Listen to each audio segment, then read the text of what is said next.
اہل بیت کے قاتلوں کے بارے میں اہل سنت کا کیا نظریہ ہے؟ ایک ہے قاتل کون ہے اور ایک ہے ہمارا ان کے بارے میں کیا نظریہ ہے۔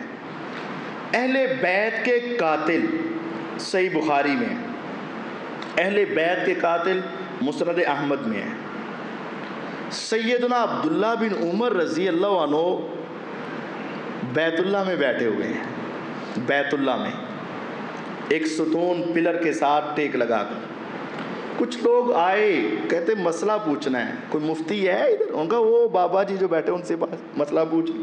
بزرگ تھے عبداللہ بن عمر، آئے آ کر پوچھنے لگے، اچھا بابا جی مسئلہ بتائیں، احرام پہنا ہوا ہو، مچھر یا مکھی مر جائے تو کفارہ کیا ہے؟ ارے ارے ارے واہ واہ، وہ کتنے نیک لگتے ہو، شکار حرام ہے نا، تو مچھر مر گیا، مکھی مر گئی، ارے کہاں سے آئے ہو، اتنے نیک، اتنے متقی، کہاں سے آئے ہو؟ کہنے لگے عراق سے۔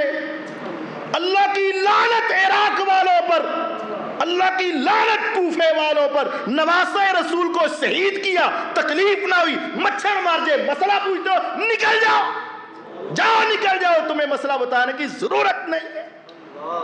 کن کو کہا؟ صحیح بخاری میں، عراق والوں پہ اللہ کی لعنت، کوفے والوں پہ اللہ کی لعنت، کیونکہ نواسہ رسول کے وہ کون ہیں؟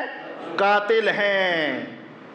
شام والوں کو نہیں کہا، نواسہ رسول کے قاتل کوفے والے ہیں، حضرت حسین ان کے قاتل کوفے والے۔ صحیح بخاری میں مسند احمد کے اندر ہے، سیدہ ام سلمہ رضی اللہ عنہا کو جب شہادت حسین کی خبر ملی، فرمایا لعنت اللہ علی اہل العراق، اللہ کی لعنت ہو عراقیوں پر۔ پیغمبر کے نواسے کو بلایا، بلایا کنہوں نے؟ خط کنہوں نے لکھے؟ بلایا، پھر ان کو بے یار و مددگار چھوڑا، پھر ان کو دھوکہ دیا، پھر ان کو شہید کیا۔ یہ سارے الفاظ حدیث میں ہیں۔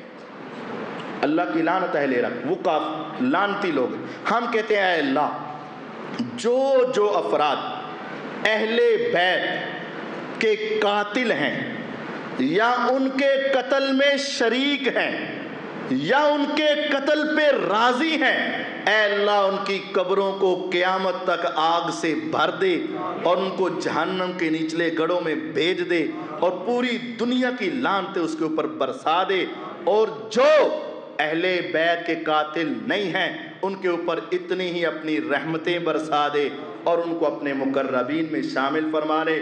ہم تیرے نبی کے نواسے کے ساتھ ہیں، تیرے نبی کے